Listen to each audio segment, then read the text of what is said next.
My name is Sloane Beckett. I'm 34, and I come from a Southern family that's more concerned with appearances than survival.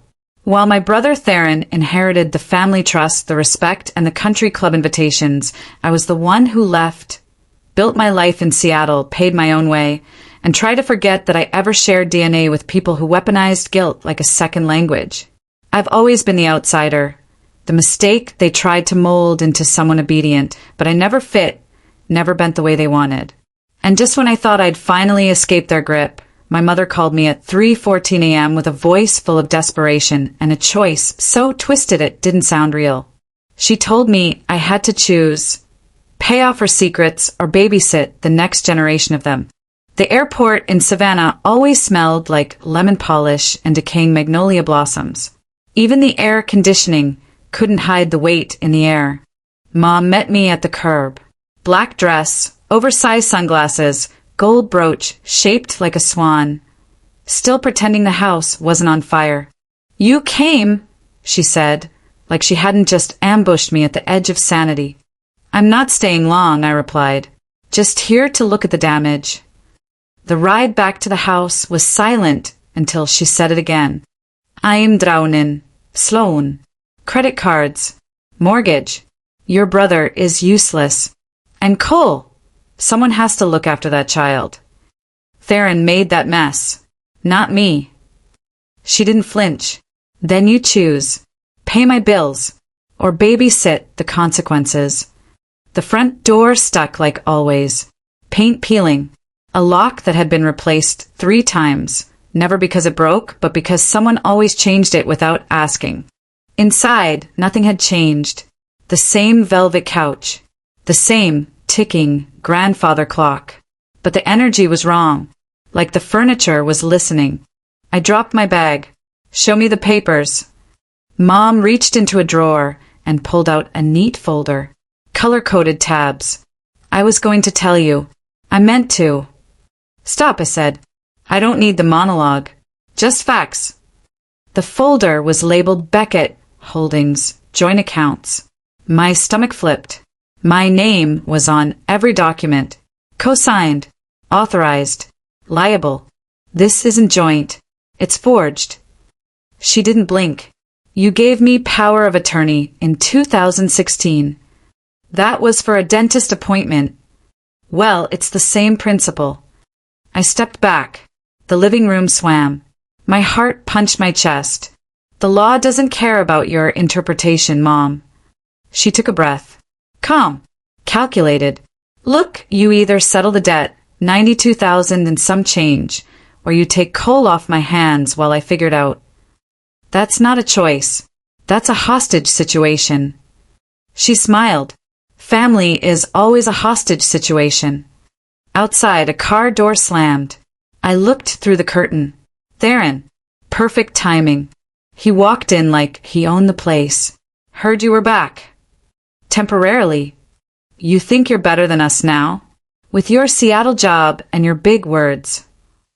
"I don't think I'm better. I think I'm free." Theron laughed, but it sounded hollow. "Freedom's expensive.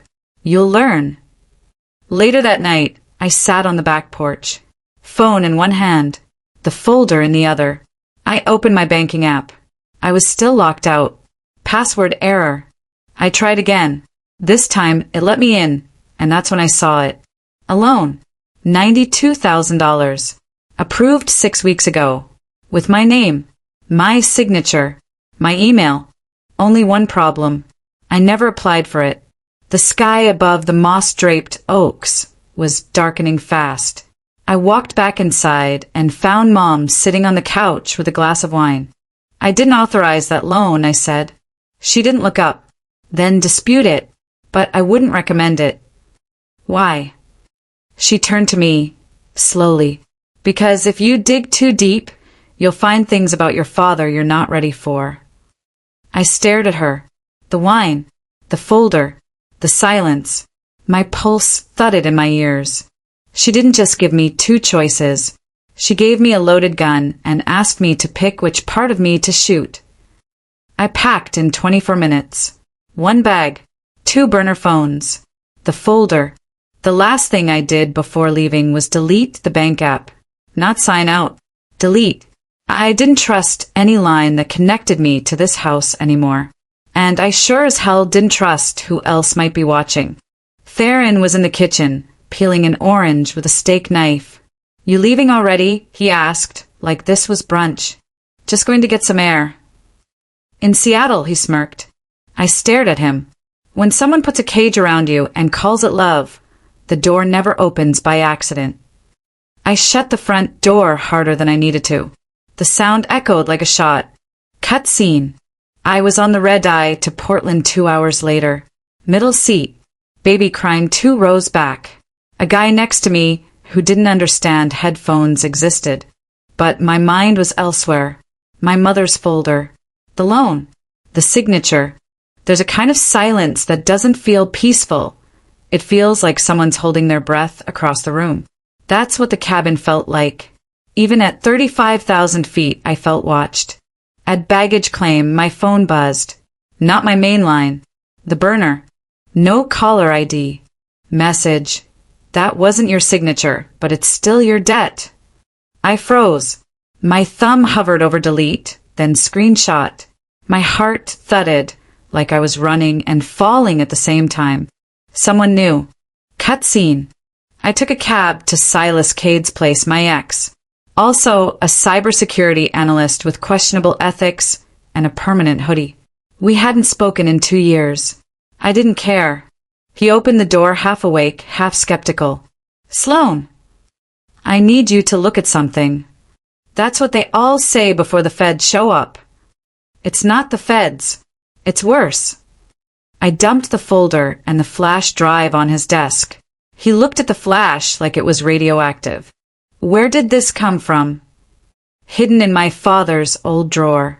Taped under the second shelf. Silas raised an eyebrow. That's some spy movie shit. You think I'm joking? He didn't. He plugged it in. The files were encrypted. 3 layers deep. Passwords. 2-step verification. Even metadata scramblers. Silas whistled low. Someone didn't want these seen. Can you crack it? Eventually. But if this blows up my system, I'm charging you hazard pay.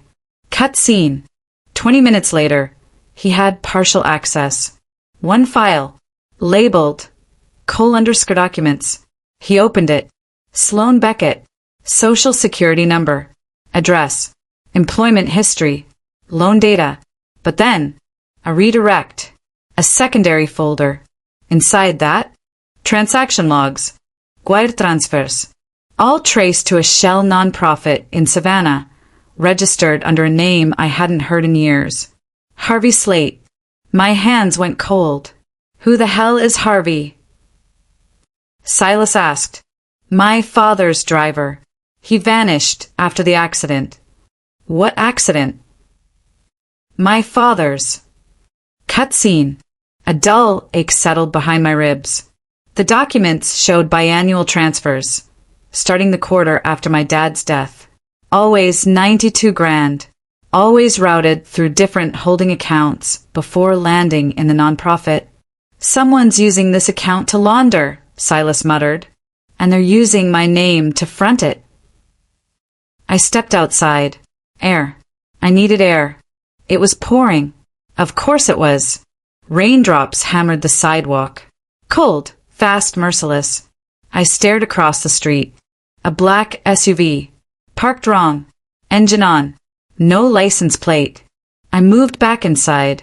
You got neighbors watching you? I asked Silas. He looked out the blinds. No, but someone's watching you. Cut scene. I sat down hard.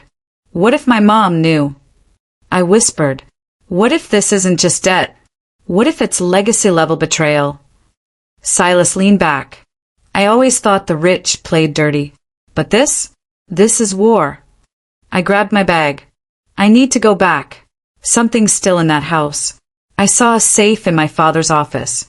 It was locked. I think whatever's missing, it's there. Silas frowned. You sure this is smart? Nothing about this is smart. But sometimes you don't need smart. You need answers. I reached for the flash drive, slipped it back into my coat. Silas stopped me. Sloan. Yeah. He looked at me dead serious. Whatever this is, you're not walking away clean. My phone buzzed again. Blocked number. Voicemail only. I played it. A male voice. Garbled but clear enough. If you dig too deep, we dig up what your father tried to bury. Don't be a hero. I dropped the phone. My mother didn't just want my help. She was laundering something through me. The gate creaked louder than I remembered.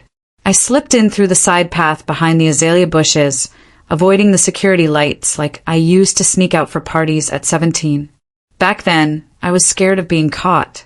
Now, I was scared of what I'd find. The driveway was empty. No SUV. No lights. But the house was never really dark.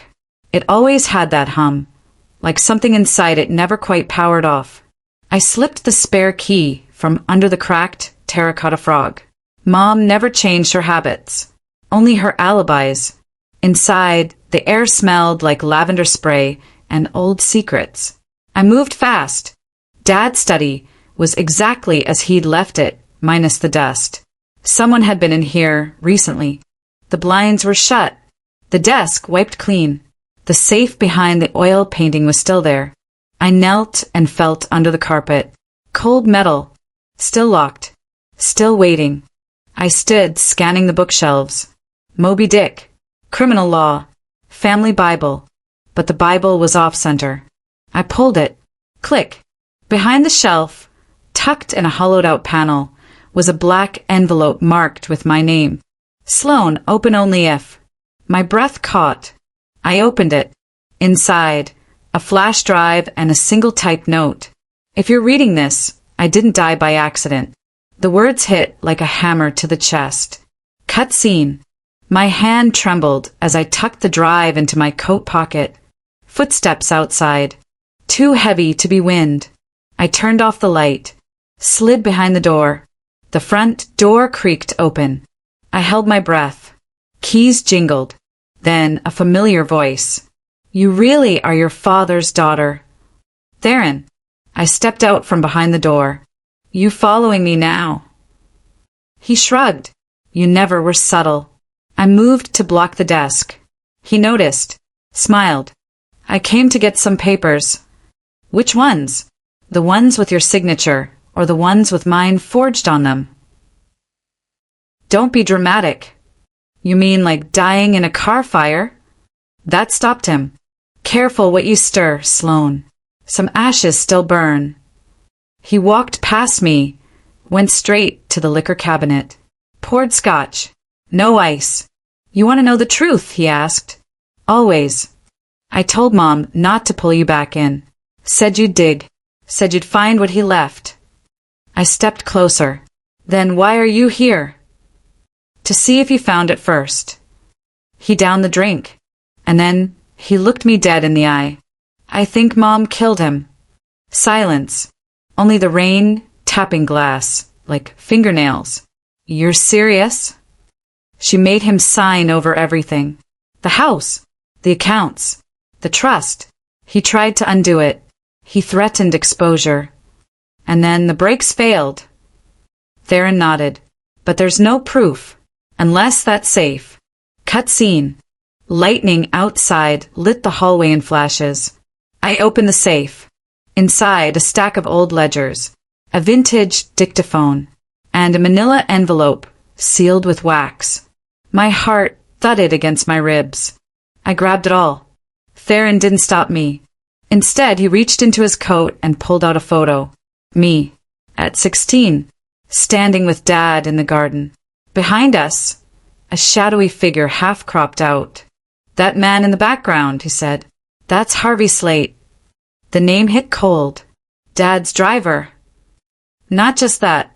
He handled the accounts. The cash movement. He was Dad's firewall. I stared at the picture. The man had no face, just blur. But I remembered the feeling of him watching. Always just behind the lens. You think he's still alive? I think Mom's still paying him. Cut scene. The rain intensified. Somewhere in the house, the baby monitor crackled. Cole! The sound wasn't coming from the monitor. It was coming from the computer in the hallway. Static. Then a voice distorted low. Return what isn't yours, Sloan. Theron, and I froze. The screen flickered. A file opened automatically. A time-stamped video. Dad's study.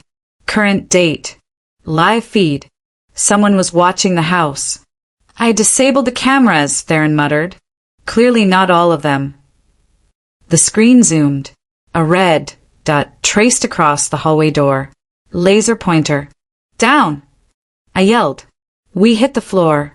A loud pop shattered the air. One of the hallway lights exploded, showering sparks. Sniper round. Not a warning. A message. You brought them here, I hissed. You think I'd risk that? We're already at risk. I grabbed the folder. The flash drive. We crawled toward the back exit. Sirens wailed in the distance. Too fast. Too precise. Theron looked at me, eyes wide, afraid. Who the hell did Dad piss off? I didn't answer, because deep down I already knew. My father didn't die by mistake. He was silenced, and now I was next on the list. We made it to Silas's apartment just before sunrise. Wet, shaking, paranoid. Every shadow felt like an eye. Every silence a setup.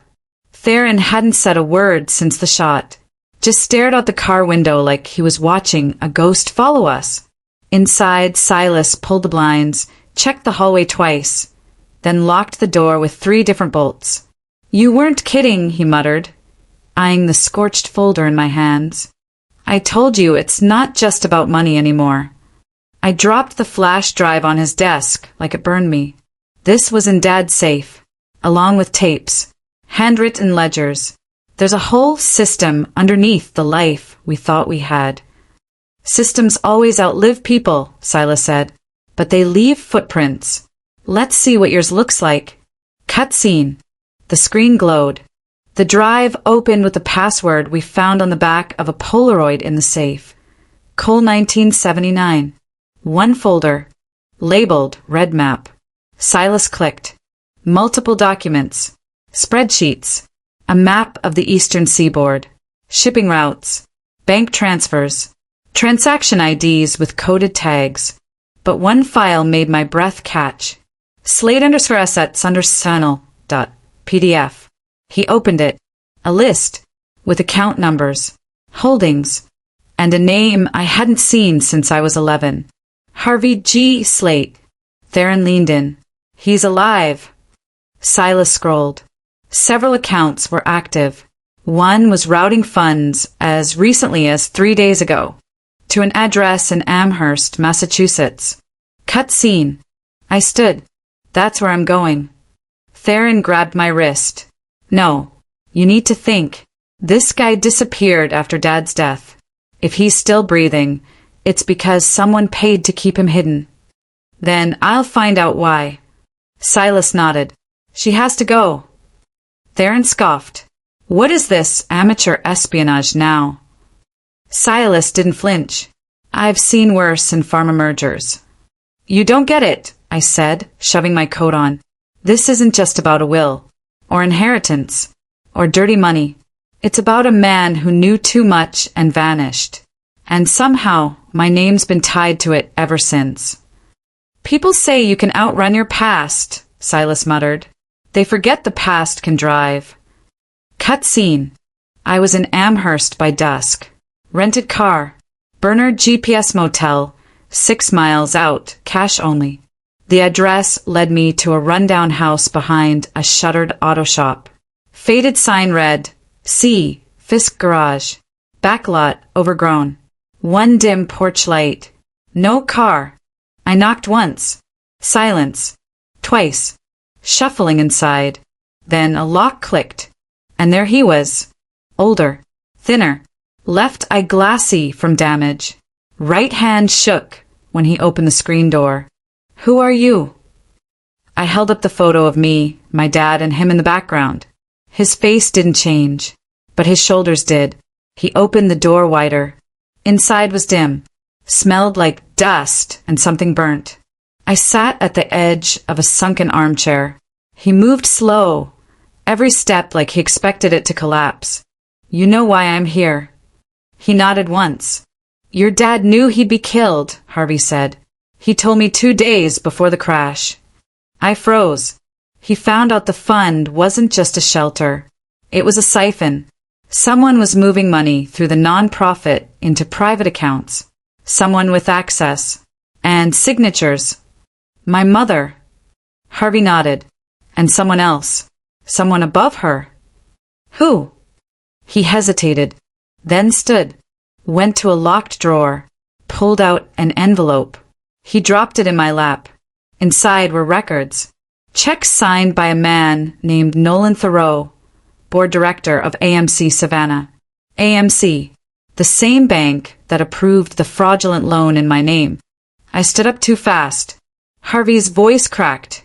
"I've been hiding because they made me disappear. But I kept the proof. Your father thought he could cut the wire without lighting the bomb." A window shattered. Gunshot. Glass exploded across the room. Harvey screamed. I hit the floor. "Get down!" Too late. Another shot. Harvey fell. Blood spread fast under him. I crawled, grabbed the envelope. Another window burst. I dove through the hallway, slammed into the back door, kicked it open, ran. Tires squealed behind the garage. Footsteps. Not police. Someone else. They were already here. I didn't have time to bury Harvey, but I damn well bury whoever did this. Raining when I stumbled out of the garage. Cold drops hitting my face felt like warning shots. Systems always outlive people, Silas had said. I felt that now. I limped into the motel, clutching the envelope Nolan Thoreau's name scrawled across like a death sentence. The air smelled of mildew and regret. The kind of place where secrets go to die. My phone blinked. Burner 1. No caller ID. New voicemail. Follow the money. He didn't survive the crash by accident. I didn't listen twice. I deleted it before I even heard the end. Because it wasn't a threat anymore. It was a map. Cut scene. The night was still too loud. I heard tires before I saw them. Black SUV, creeping past the neon sign. Nothing about that truck was casual. Someone was watching. I didn't blink. Took 2 steps back inside. Locked the door. Then screamed. Not from fear. From recognition. Theron stood there, sopping wet, grinning like a ghost with unfinished business.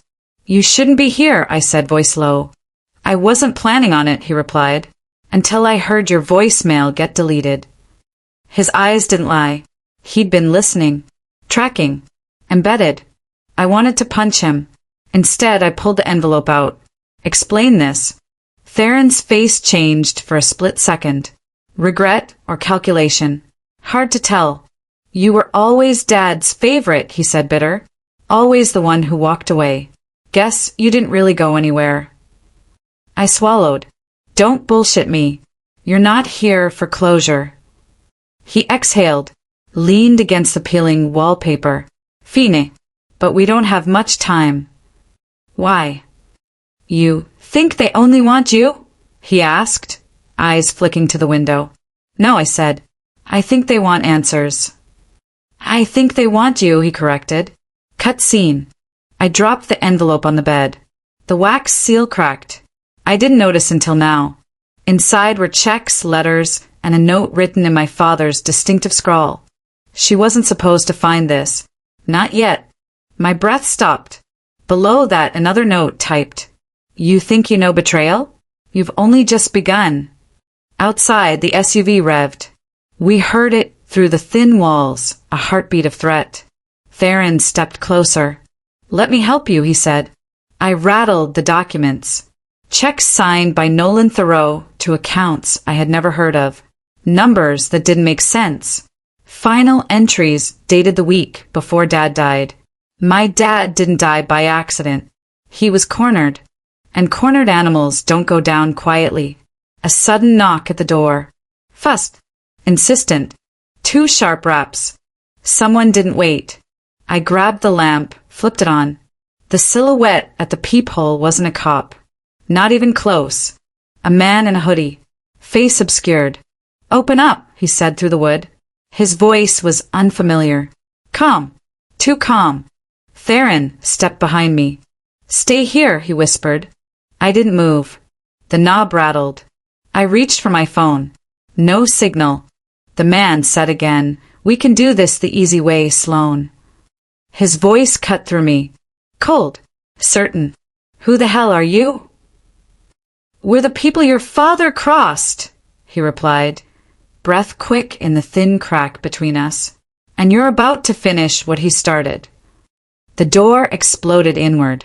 Glass and with splinters in slow motion, like a camera caught every shard. Gunfire. 2 shots. Concrete walls cracked. Theron shoved me to the floor. "Move." We hit the ground. Pain. Impact. Heat.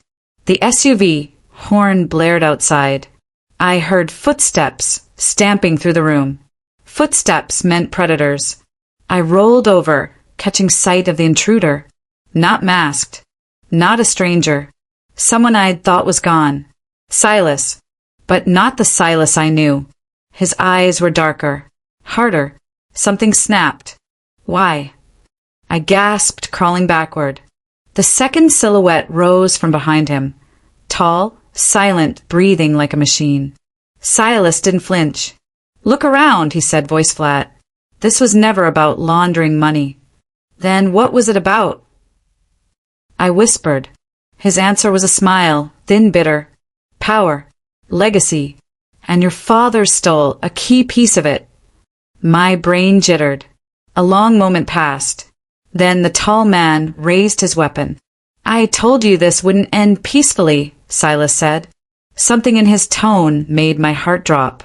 He wasn't protecting me. He was luring me. No, he was using me. A slow realization hit like ice water. Theron yelled, scrambling for my hand. But I stood frozen. Silas stepped closer. "Everything your father touched," he said, eyes boring into mine, "was a threat to us." I swallowed hard. "Is that why you disappeared?"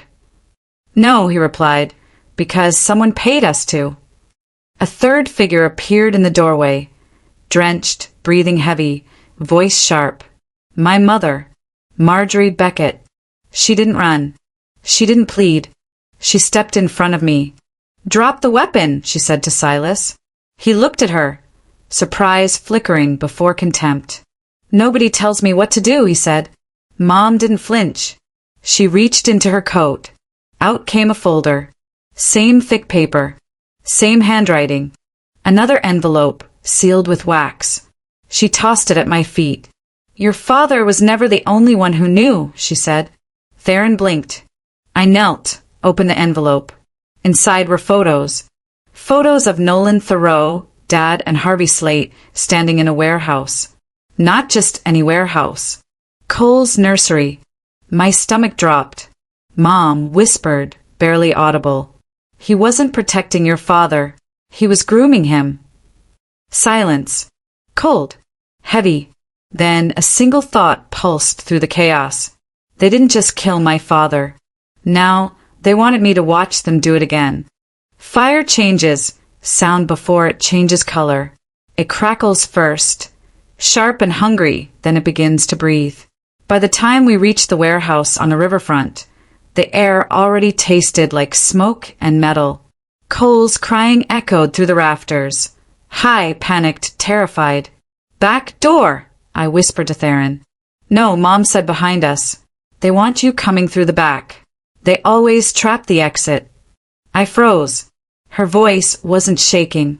For the first time in my life, she didn't sound like a woman losing control. She sounded like a woman who had once survived men who tried taking it. Cut scene. Inside, heat shimmered off the concrete floor. A single lamp swung above Cole, tied to a chair in the middle of the room. His hands were bound, his face streaked with tears. "Cole!" I rushed forward. A shadow stepped out from behind a column. Harvey's killer, the tall man with the mechanical breathing, a face lit by flame and cruelty. When he spoke, his voice scraped like gravel. Your father thought truth could save him. I tightened my grip on the metal rod I'd grabbed outside. Truth won't save you either. He tilted his head. Truth isn't meant to save. It's meant to control. Then he motioned to the corner. Silas stepped forward, gun raised, expression empty. For a moment, the world slowed. Smoke curled. Orange light flickered. Everything inside my chest folded inward. You used me, I said. Silas didn't blink. You were an open door. And you walked right through. He smiled, small and cruel. Your father tried to shut it. We nailed it open. Cut scene. Theron moved first, lunging toward Silas, shouting something raw and broken, but the tall man struck him in the ribs. A sound cracked like a snapped branch. Theron collapsed. Mom screamed, but not a helpless scream. A war scream. You think you know who you're dealing with, she said, stepping forward, voice like ice cracking under weight. But my husband didn't die because he was weak. He died because he trusted the wrong people. People like you, Silas said. No, she snapped. People like him. She pointed at the tall man. For a split second, he faltered. And that was enough. I swung the metal rod. Hard. It connected with his jaw, sickening crunch. And he dropped the gun. Chaos erupted. Silas fired. The bullet scraped my shoulder, spinning me sideways. Mom tackled him, hands clawing for the gun. Theron crawled toward Cole, cutting the ropes with a shard of glass. Smoke thickened. Heat rose like a living thing. The tall man regained his footing and grabbed my throat, squeezing. Your father begged, he whispered. Funny, I choked. I won't. I drove the metal rod into the wiring box behind him. Sparks exploded. Electricity arced. He convulsed, slamming back into the wall, collapsing as flames surged up the panel like hell opening beneath us. Cut scene. Silas shoved Mom off him and aimed at my head. Everything inside me went still. Mom yelled, Sloane. Theron yelled, Move. Cole screamed, Auntie. But I didn't move. Because sometimes fear doesn't freeze you. Purpose does. Why me? I whispered. Why my name? Why my life? Silas's jaw clenched. Smoke curled around him like a crown. Because your father left you the one thing we couldn't forge, he said. The passwords. The codes. The location of the red ledger. Dad's note flashed in my mind. If this ever reaches you, it means your mother chose power over protection. No, he hadn't feared Mom. He feared the people behind her. And now those people wanted the only thing he died protecting. Cut scene. Silas pulled the trigger, but the bullet never reached me. Mom shoved him sideways, and the shot lodged into a steel beam. She fought like a woman who had been preparing her whole life for this one moment. They stumbled into the rising flames. Heat warped the air around them. Silas punched her hard. She hit the wall, and still she stood. You won't hurt my daughter, she rasped. Already did, he smirked. I ran. Rod raised. Silas turned. I swung with everything I had. The metal cracked against his temple. Silas dropped. Lights flickered. Sparks rained. The warehouse groaned like it was about to collapse. Out! I shouted. Theron scooped Cole into his arms. Mom stumbled beside me. We pushed through smoke, heat biting the back of our necks. The exit burst open. Cold air hit us. We ran as the warehouse collapsed behind us in a roar of metal and flame. Cut scene. Hours later, Cole slept in an emergency blanket in the back of an ambulance. Theron winced as paramedics set his ribs.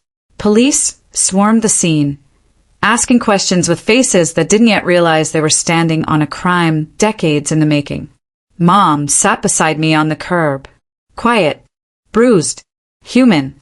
You saved me, I whispered. You saved yourself, she said, eyes glistening. I just caught up. I exhaled a shaky breath. You knew pieces, I said. Not all of it. No, she admitted. Your father hid the worst from me, and I hid my fear from you. I nodded. Love isn't supposed to be a trap, she said softly, and control isn't protection. God knows I learned that too late. Dawn brushed the sky with pale gold. Fire trucks hissed down the last embers. Cole stirred, mumbling my name. Mom looked at me then, really looked, the way a parent looks when they finally see the child they failed to understand. You don't owe me my life, she whispered. You never did. I swallowed hard. For the first time, her words didn't feel like a debt. They felt like a door, finally unlocked. I took Cole into my arms, held him close, felt his heartbeat against mine. Some families, I murmured, are built on secrets. And some, Mom said, survive by breaking them. The morning light warmed my face. My father had died protecting the truth. I had survived by uncovering it. And now it was my turn to build something that wasn't made of ashes. Because ashes don't lie. They tell you exactly what burned and what needs to rise.